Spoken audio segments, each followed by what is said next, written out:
Introducing the Bite Me Cannabis Club. The Bite Me Cannabis Club aims to be an inclusive online space for cannabis lovers. Whether you're simply curious about how cannabis can improve your life or you're fully seasoned, there's always more to learn.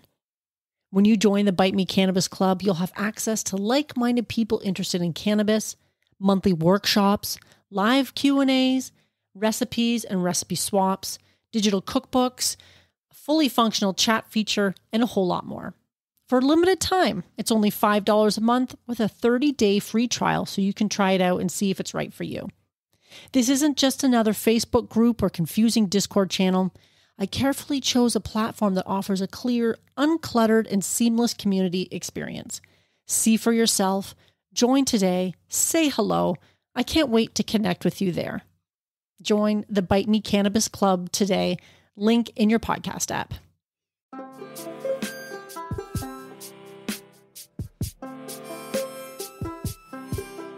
Welcome back, Ganja Gang. This week we're doing a gingery beet soup that you're going to love. Welcome to Bite Me, the show about edibles, where I help you take control of your high life. I'm your host and certified Ganja Marge, and I love helping cooks make safe and effective edibles at home. I'm so glad you're here, and thank you for joining me today. And we're back. Thank you for being here today. I'm glad you've decided to join us for this ginger beet soup recipe, because I think if you're like me, it's January, it's cold, it's shitty out, and something to nourish the soul is really appreciated. And I got to thank Martha Stewart for this one. Martha, if you're listening, come on my show. Let's talk about weed and cooking, as I'm sure you have done many times before with Snoop Dogg. If you want to bring him along too, I wouldn't say no. So if you're listening, like I said, please. But in any case, to all my other listeners, the ones who really matter to me, that show up every single week, thank you so much for being here. I really appreciate your support. And if you're new to the show, welcome. I hope you enjoy this episode and it gives you some inspiration for something different in the kitchen, because we often like to think that cannabis edibles means pot brownies. That's the first thing that comes to most people's minds. And of course, with good reason, because that's what kind of got the ball rolling as far as modern day edibles go. But there is so much more to making edibles than just brownies. And if you stick around for a while, you'll find out how versatile the edible really can be, as evidenced by this ginger beet soup that we're going to be talking about today. But before we get into it, let's do a little stoner trivia. Now, if you're following along, I started this in last week's episode. I think I did one in another one, and I can't remember exactly what happened with the answer for that. But I decided to change things up because I said in the last episode in the newsletter, you could, if you had a strong opinion about where I put the answer, then let me know. But clearly nobody has strong opinions about it. I guess you have more important things to do, unsurprisingly. So what I'm going to do is I'm going to read out this week's stoner trivia question. And you have to wait to the very end of the episode to see if you were correct. I'm not going to put it in the newsletter because it's too easy to forget. I mean, maybe I could include it, but anyway, I'll worry about that later. For now, this is a culture question. And if you're keeping track, it's worth 50 points. Remember, you're trying to get to 420 points. What country produces the most hemp in the world? Is it China, the USA, Mexico, or Sweden? I'm surprised to see Canada not on this list. We do seem to produce a fuck ton of cannabis that we have a huge stockpile of now. So that's good. But China, USA, Mexico, or Sweden, stay tuned until the end of the episode to find out if you are correct. And don't Google it. I know you're on your phone listening to this episode, but don't Google it. So let's get into this week's episode, shall we?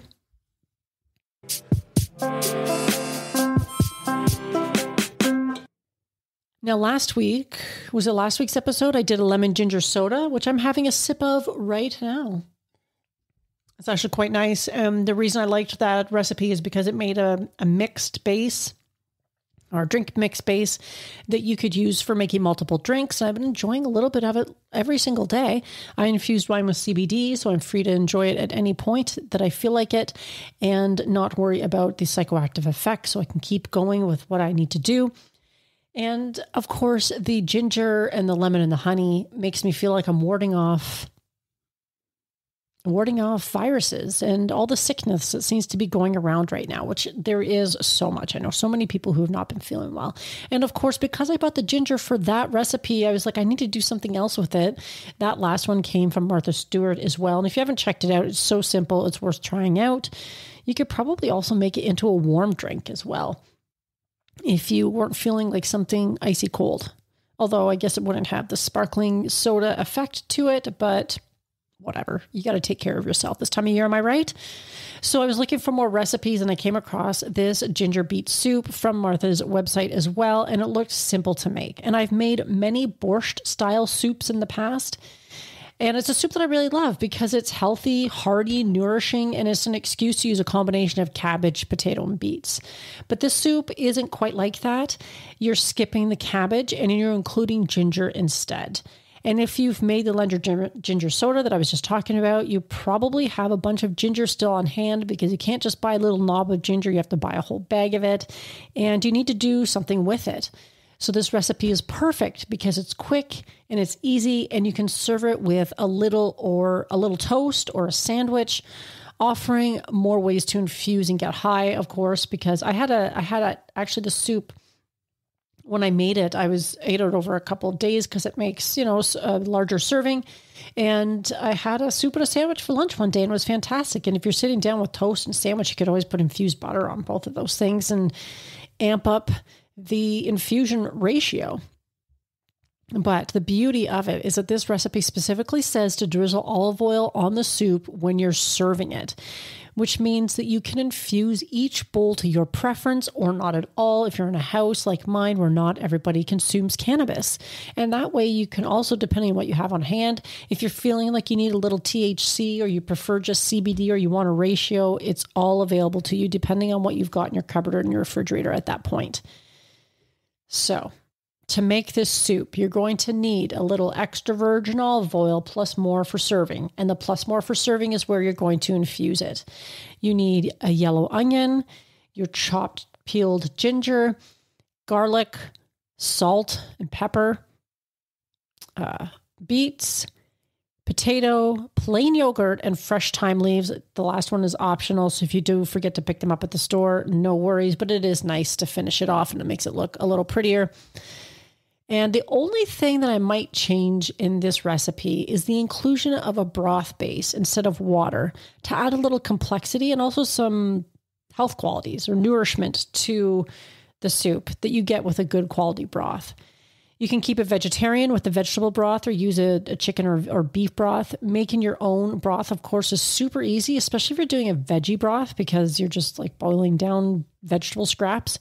And if you're so inclined, you can take that and freeze it for when you do need it in the appropriate sized containers. Because I don't know about you, but I find I'll open a carton. I'm usually buying my broth in cartons. I'll use half of it because the rest, it'll be a liter sized carton and the recipe will call for 2 cups. I use the half of the carton and then I put the rest in the fridge only to have to pour it out when I forget about it a month later in the back. And I know I'm not the only one. Sometimes I wish they would put the cartons like in smaller sizes, and I have seen them sometimes, but then they just go up in price. And this is one of those examples where I should probably be getting more organized and making my own broth because it is pretty easy to make and it just takes a little bit of time in the kitchen. But I've had other things on my mind lately. You know what else I haven't been doing? I haven't been making bread this winter. And my poor sourdough starter has been in the back of my fridge now for a very long time, and I'm afraid to pull it out and look at it. Maybe I can revive it. Those things are pretty hearty, but I do miss the smell of baking bread and the excitement of when I pull out a loaf and it's turned out the way I was hoping it would, because that's not always the case. I was still perfecting my sourdough when I put the starter in the fridge over the summer because I figured I wouldn't be doing too much baking when it was hot, although we didn't even end up having a super hot summer, but I digress. This soup cooks up pretty fast. As I said, I would have added the broth, but I had my daughter over when we made the soup. We were making a few different things together and she's vegetarian. So all I had on hand at that time was chicken broth and I didn't have anything that I'd made myself in the freezer. And we'd been cooking up other things, like I said, so we just didn't have the time to make a veggie broth because if I had the time and the inclination. I know my daughter would have been totally into that because when she was running the restaurant, she's not running the restaurant anymore, but when she was running the restaurant, they made soups all the time and always had homemade vegetable broth that they would make while they were in the kitchen. And it's just one of those things you put on the stove and you let it cook away, and it doesn't even have to take that long. But that would have really added a little something extra to this soup. Otherwise, it's great. You don't have to use the broth, but that would be my big recommendation. I'm surprised that Martha Stewart missed this, to be honest. So as I said, the soup cooks up pretty fast. And I guess basically, I shouldn't say I guess, essentially you're going to put, I didn't really write out the instructions here, put in the instructions, but I'll link to it on the show notes, of course. But you put all of the ingredients, you cook them all up, basically in your pot, and then you pour it into a blender and you blend it because this is a smooth soup. It's not chunky and unblended. And then you put some of the yogurt on top, the plain yogurt, which is a healthier alternative, maybe a lower fat alternative to the sour cream that's commonly used in beet borscht soups. And then you put the little thyme leaves on it and you drizzle it with the olive oil, again, to your preference. And there you go. That's essentially it. Like I said, it cooks up very quickly, and it's a good way to use up ingredients like the ginger, or if you have beets in your fridge, you're like, what do I do with them? Or potato. And I have in the past frozen soups like this. So if you make a big batch and you decide you want to keep some for a day when you're like, I don't feel like cooking, then this would be one of those. And honestly, I know we're supposed to eat the rainbow and eat vegetables that come from a range of colors, but sometimes it's really hard to get outside the dichotomy of like broccoli and peppers, if you will, like red peppers, and trying to incorporate vegetables like beets into your diet. It's just smart, I think. So the soup is very customizable. We're in the heart of wintertime in Canada. As I mentioned, ginger is a great ingredient to help ward off the evil viruses that are everywhere. And if you try it, I would love to hear how you find it, how you made it your own, what was your favorite part about it. And of course, I haven't forgotten about the trivia question. But as always, if you would please share the episode with somebody you think would enjoy it, I would appreciate it. And word of mouth is the best way to spread awareness about the show. And just podcast discoverability is still always an issue for independent podcasters like myself. You can always reach out to me via email or the podcast hotline or a DM over on Instagram. That's the social platform that I'm most active on. You can stay up to date with the newsletter. And I don't know if you knew, but I have a Bite Me Cannabis cookbook. And if you sign up for the newsletter, you can download that for free over there. And there's some great recipes in there. Some I've covered on the show, one that I'm going to be covering soon, and some classics that are new that I would love to hear if you try them out. Of course, consider using the products and services on the Marge Recommends page. As always, there's show notes over on the website. They'll have the recipe. And if you need recipe inspiration, there's tons of stuff. Lots of things you can try as far as edibles go, either by searching the site or on the recipes page. I'm always trying to add recipes to the recipes page because I'll do an episode and I'll write the show notes and then I'll have the recipe built in or embedded into the show notes for that episode. And then I forget to put them on the recipes page. So I'm always having to go through and find those and add them. But I'm getting a large collection and it's a great way to get a little edibles inspo, if you will. Now, as for the stoner trivia, what country produces the most hemp in the world? China, the USA, Mexico, or Sweden?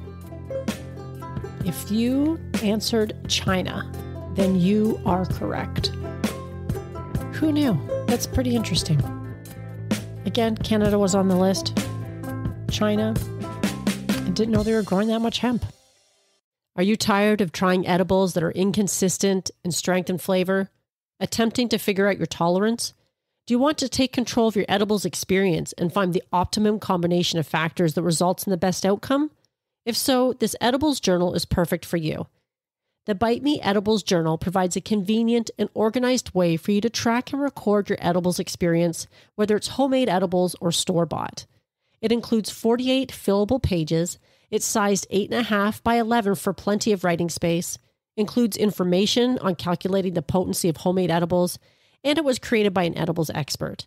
Whether you're a seasoned edibles enthusiast or just starting out on your cannabis journey, the Bite Me Edibles Journal is an essential tool for anyone interested in enjoying their edibles to the fullest. Take control of your high life with this convenient and helpful resource. Add it to your Amazon cart today. Tap the link in the show notes.